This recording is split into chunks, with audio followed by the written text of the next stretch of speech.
Hello everyone, welcome to the latest recap for Final Fantasy XIV. We've got a lot of news this week with the live letter just releasing, so without further ado, let's delve right into it. Of course, this is all translated live over at the official Final Fantasy XIV Discord, link in the description below. And massive shoutouts to Miona and Iluna Minori for the live translation and images used throughout this video. Immediately going into the live letter, we were greeted with a trailer, something I highly suggest everyone watch, and this is by far the most spectacular patch trailer I've seen for any game period. The music in here is just magnificent. We also learned the official release date, which is August 23rd, with the Savage patch being released for August 30th, just as we expected. That's 11 short days until next patch, so it's time to start preparing immediately, especially if you're on that Sigma male grind set for Gil. Obviously, they remind us that we're getting new MSQ, duh, as well as continuation of Tataru's side quest, the Hildebrand in patch 6.25, which will be required for the relic weapon for this expansion. We're also getting the Omnicron Tribe, which will be your daily gathering request to help you catch up with leveling, as well as offering you a mount if you complete the rep grind. As he said before, the dungeon will be called the Fell Court of Troya, taking place on the 13th Shard, and they remind us yet again that the trial will be hidden until the patch is officially live. The biggest thing that they've mentioned so far is the addition of Island Sanctuary being confirmed for patch 6.2 and not 6.25, meaning that it will be available very soon, which is super exciting. I'm sure there'll be a lot of players being lost in free companies and Savage once this piece of content drops. Variant and Criterion Dungeons will also be postponed until patch 6.25. As for the job balances this patch, they're making some changes to jobs that got previously and guaranteed crit and direct hits. They'll be increasing the potency to compensate for the guaranteed crits, as well as increasing the damage dealt by direct hit abilities based off of your direct hit stat. It is unknown if every job will be receiving this buff, but it is something that we'll most likely need to wait for the official patch notes to know. As of right now, we can only speculate that classes like Machinist, Dragoon, and Samurai will benefit from this buff. For the PvP side of things, we're officially seeing Rival Wings return with the map Hidden Gorge. There will be some changes to the map, but we don't really know what the changes will be quite yet. We're also getting some PvP balance changes, but again, we don't really know the details of that yet. I, for one, am currently happy with the state of PvP balance, but of course, with every season, they'll be wanting to change balance just to see what the meta can do. As a reminder, Series 2 of the PvP Pass will be starting soon, and with that, the end of the first series. You have until the release of patch 6.2 to level up your Series 1 Pass, and until the start of patch 6.3 to receive all the rewards. Of course, the rewards will also be available for purchase with the trophy crystals starting at patch 6.2, so there's no reason to rush immediately. With this next season of PvP, you'll be able to D-rank finally. This means that win traders, griefers, and people who generally just don't care about winning anymore can D-rank all the way back down to Platinum. This should be a nice change since a lot of people do experience win traders, especially on Aether. However, if you do make it a crystal, you'll still earn rewards up until crystal even if you do D-rank. This means you don't need to be scared if you go on a losing streak, as you will still receive the maximum rewards for the tier that you reached.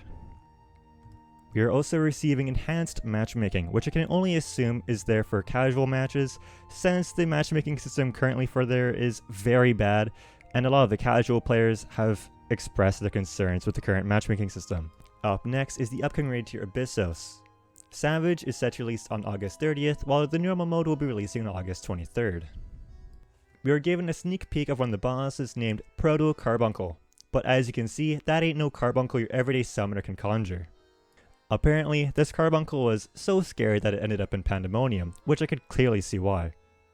I would like to take a moment just to say how absolutely amazing the music is already for this tier.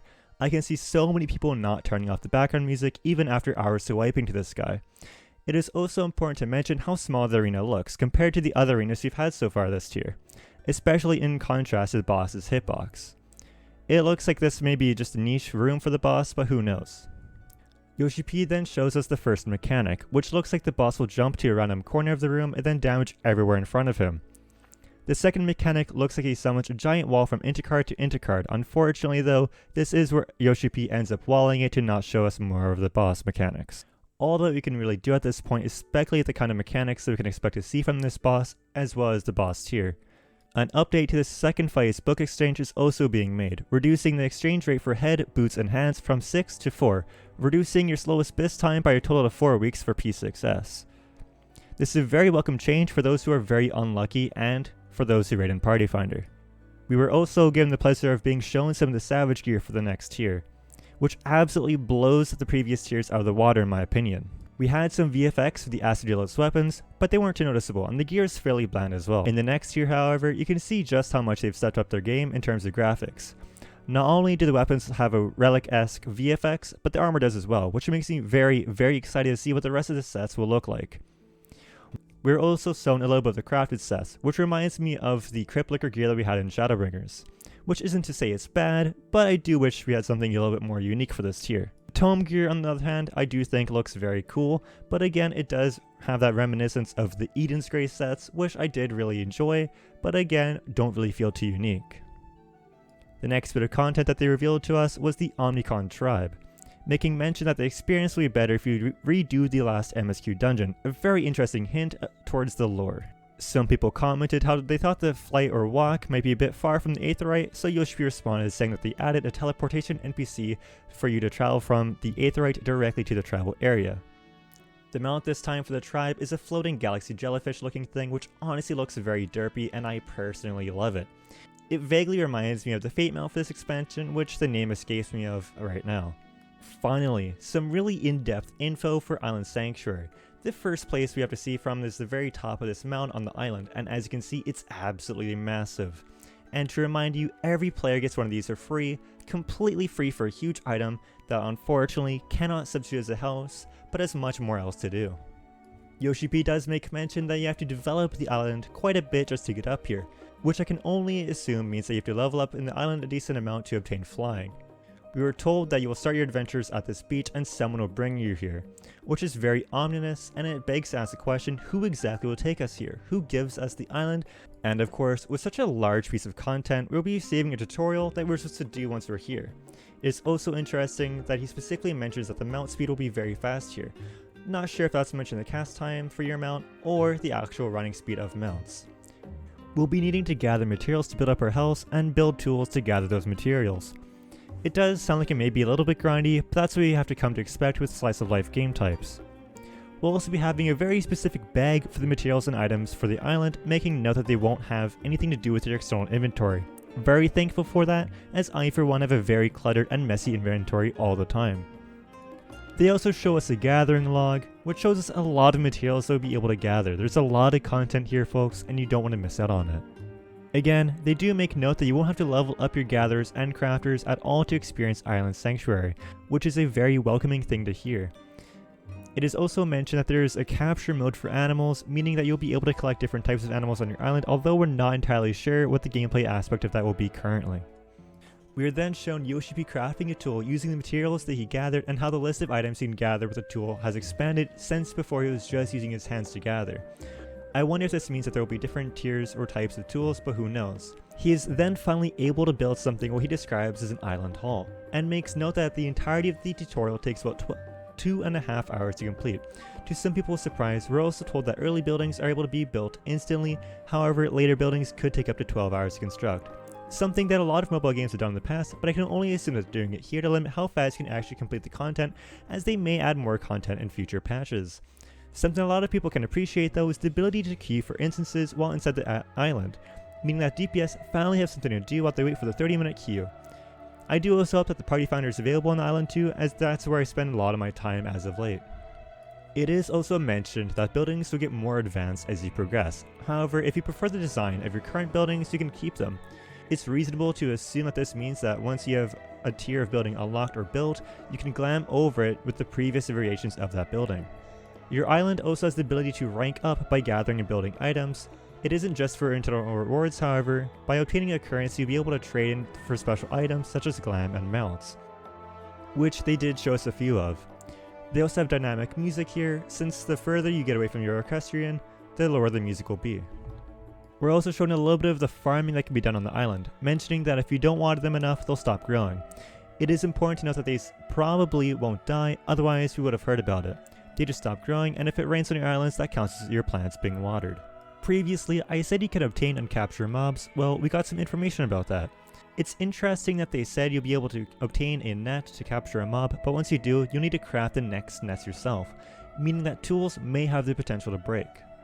This mode does have a 100% success rate though, so there's that. Be able to raise mobs and even gather materials from them. What kind of materials, Yoshi, huh? What kind of material are we supposed to harvest from a goat? You're also able to name mobs that you capture, which is also a nice little addition to the island. You'll be able to develop more land as you go, and after a certain point, you'll be able to let your minions roam free.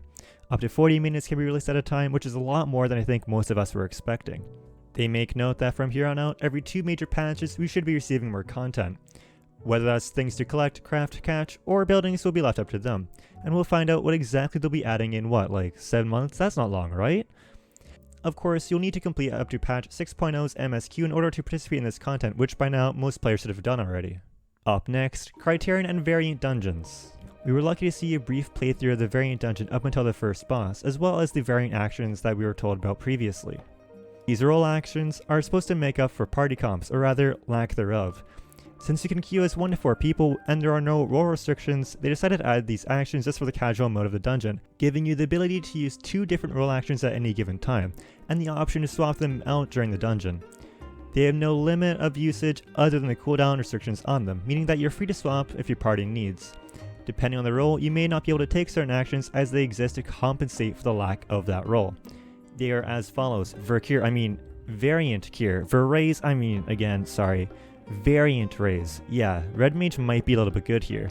Variant Ultimatum, which is an all-roll taunt, Variant Rampart, and Variant Spear Dart, which does massive AoE damage to nearby enemies, and again, you'll be unable to use these in Ass, which is the Savage version, and yes, that is the actual acronym. We were also shown a little bit of the UI, but they know that this is only what you see after clearing it once, which means they may just directly throw you into the content once you unlock it. Depending on the route that you clear with, the story fragments may be different. I can only assume that this means that you'll be able to unlock different story segments by doing different routes, another log to fill out essentially. You'll be able to select the route you want depending on the amount of players standing in front of the tile. Yoshida mentions that the NPC will pick a door and will speak a lot. I'm sure that totally won't get annoying, right? Yeah, totally. It's important to note that the treasure chests within the dungeon are personal, just like Bajra's raids. The mobs in here should also hit a lot harder than normal dungeons, but it appears the packs seem to be smaller, so it should be an easy experience overall for the non-savage version.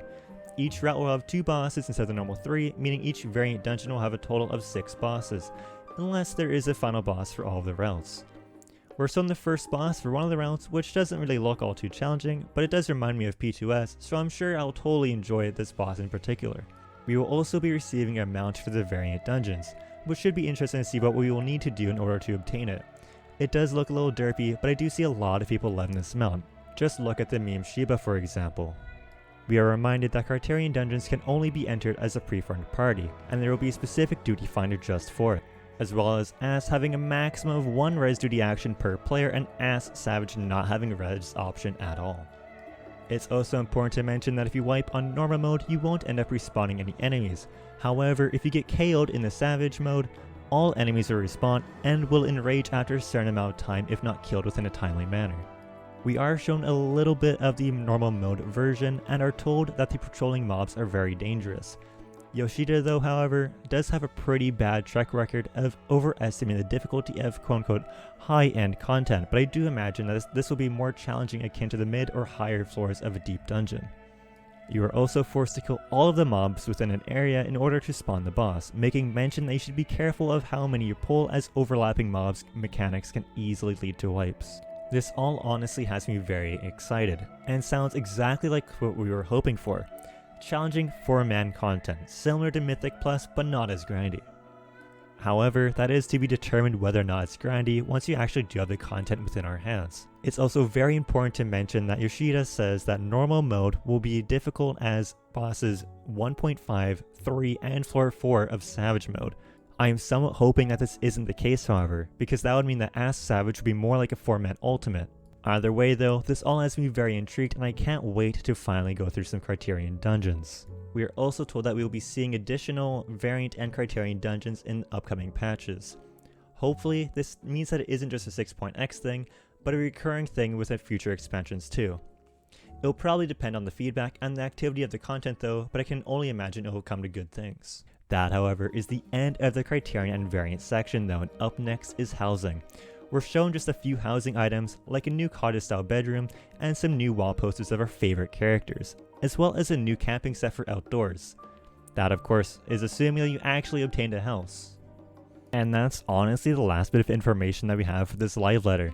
The rest is just announcing various events that will be taking place over the upcoming months, such as an orchestra concert that will be happening in Japan on December 17th. I can only assume because I can't really read Japanese dates. And if you end up paying for the more expensive ticket, which is like $130, you'll be able to receive an exclusive bit of merchandise. This merchandise is the Elpis flower, which I can only assume that a lot of players are really wanting. Pre-orders for the tickets will be exclusive to Final Fantasy XIV players until August 21st, so if you're interested in going, be sure to book your ticket immediately. Final Fantasy will also be attending PAX Australia, which will be taking place from October 7th to October 9th. It's safe to assume that we'll also receive patch 6.25 information at this time, as well as more drip feed information about patch 6.3. Final Fantasy is also collaborating with Mogshoot, which is a farm near London apparently. Not entirely sure what this will entail for Final Fantasy XIV, but I can only guess that it has something to do with the Island Sanctuary content. This will be available next week between August 15th and August 19th.